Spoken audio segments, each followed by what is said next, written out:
Hi friends, আমি আবার তোমাদের সাথে একটা নতুন রেসিপি শেয়ার করতে চলে এলাম। আজকের রেসিপি হচ্ছে গন্ধরাজ চিকেন। তো গন্ধরাজ চিকেন বানাতে যা যা ইনগ্রিডিয়েন্টস লাগবে তার সাথে আগে তোমাদের আমি পরিচয় করিয়ে দিচ্ছি। প্রথমেই হচ্ছে চিকেন। এখানে এক বাটি বড় এক বাটি চিকেন রয়েছে, নুন, চিনি আছে, গন্ধরাজ লেবু আছে। এখানে গন্ধরাজ লেবুর আমি একটু রসটা বের করে নিয়েছি, টক দই, আর এটা হচ্ছে গার্নিশিংয়ের জন্য গন্ধরাজ লেবু রিং করে রেখেছি আর কাঁচা লঙ্কা চিড়ে রেখেছি। এখানে গন্ধরাজ লেবুর এই যে দেখো, এই গা থেকে আলতো করে করে টেস্টটাকে আমি গ্রেট করে নিয়েছি। এটা এই সাদা অংশটা যেন না আসে, তাহলে কিন্তু তিতো লাগবে। আর এর মধ্যে আছে কাজু বাদাম, পোস্ত, চারমগজ আর কাঁচা লঙ্কা বাটা। আর এখানে আছে আদা, রসুন, পেঁয়াজ গ্রেট করে রাখা। তা প্রথমেই যেটা করতে হবে, আমাকে চিকেনটা ম্যারিনেট করে রাখতে হবে। আর এই মাংসটা অবশ্যই সাদা তেলে রান্না হবে। তা প্রথমে আমি চিকেনটা ম্যারিনেট করছি। দেখো, এই চিকেনটাকে আমি একটা বড় পাত্রে নিয়ে নিচ্ছি।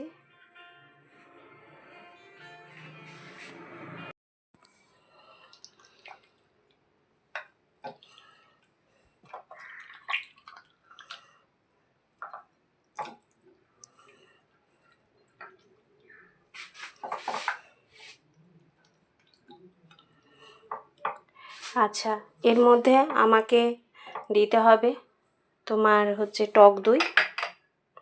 প্রথমে হচ্ছে পেঁয়াজ, আদা, রসুন বাটা,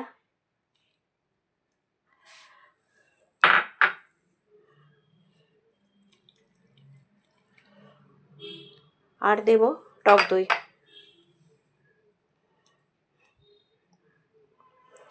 টক দই আর এখানে যে গন্ধরাজ লেবুর রসটা আমি চিপে রেখেছিলাম, এই রসটা দেব।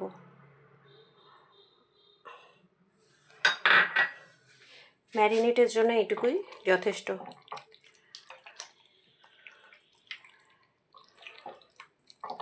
নুনটা পরে দেব, তার কারণ হচ্ছে এখন যদি নুনটা দিই, এমনিই তো টক দই থেকে জল বেরোবে, সেই জন্য এখন নুনটা দিলে আরও জল বেরিয়ে যাবে। নুনটা একটু কিছুক্ষণ রান্না করার পরে দেব।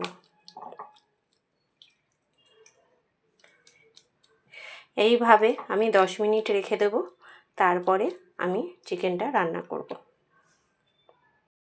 ফিরে এলাম 10 মিনিট পরে। এবারে আমি কড়ায় সাদা তেল দিয়েছি। তেলটা গরম হলে চিকেনটা আমি এর মধ্যে দিয়ে দেবো।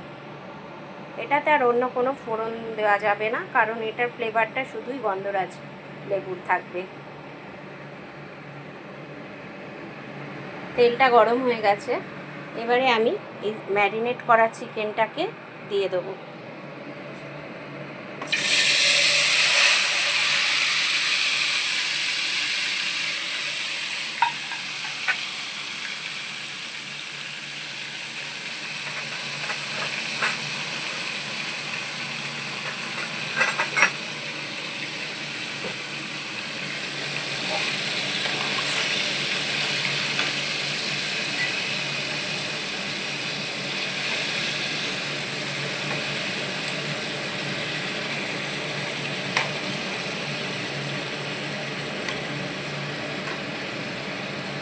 এটা এখন এইভাবে ঢাকা দিয়ে রাখতে হবে কিছুক্ষণ, তারপরে খুলে আবার আমি তোমাদের দেখাচ্ছি।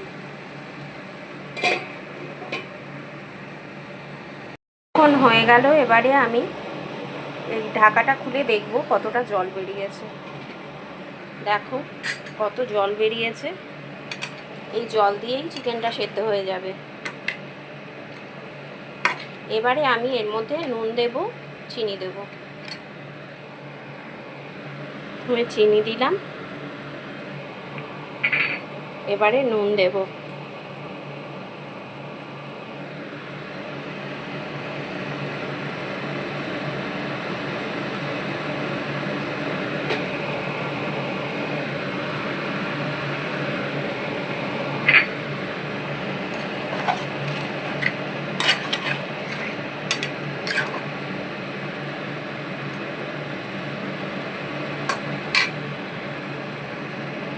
যেহেতু এটা 10 মিনিট ম্যারিনেট করে রাখা ছিল, এই চিকেনটা হতে বেশি সময় লাগবে না।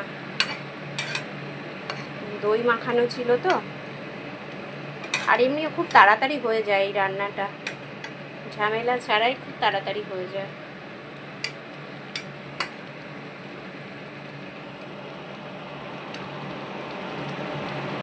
এবারে আমি এই যে পোস্ত, কাজু বাদাম আর চালমগজ, কাঁচা লঙ্কা বাটাটা বেটে রেখেছিলাম, এইটা আমি মশলাটা দিয়ে দিলাম।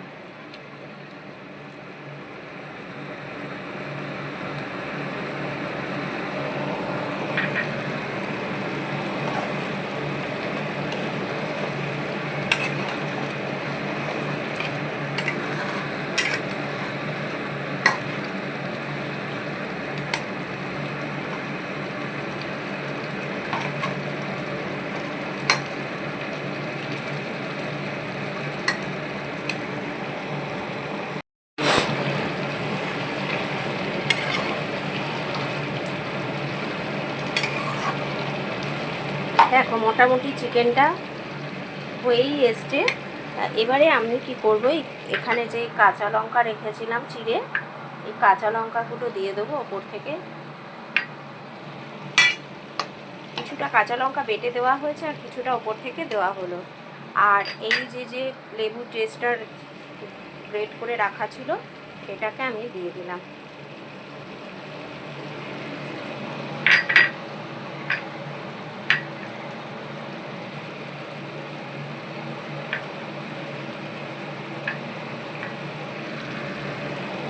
আর এখানে যে স্লাইস করে কেটে রেখেছিলাম গন্ধরাজ লেবুগুলো, এটা এর মধ্যে দিয়ে দিলাম।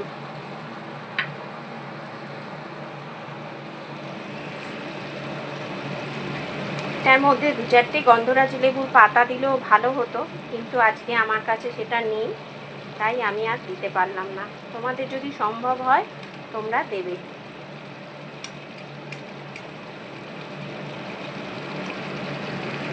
দেখো আমার মোটামুটি গন্ধরাজ চিকেন ডান,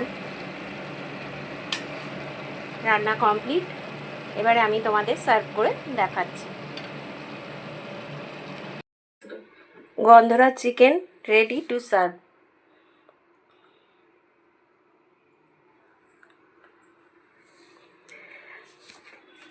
তোমাদের কেমন লাগলো রেসিপিটা আমাকে জানিও, আর আমি পরবর্তীতে আবার তোমাদের জন্য নতুন কোনো রেসিপি নিয়ে হাজির হব। ততক্ষণের জন্য টাটা।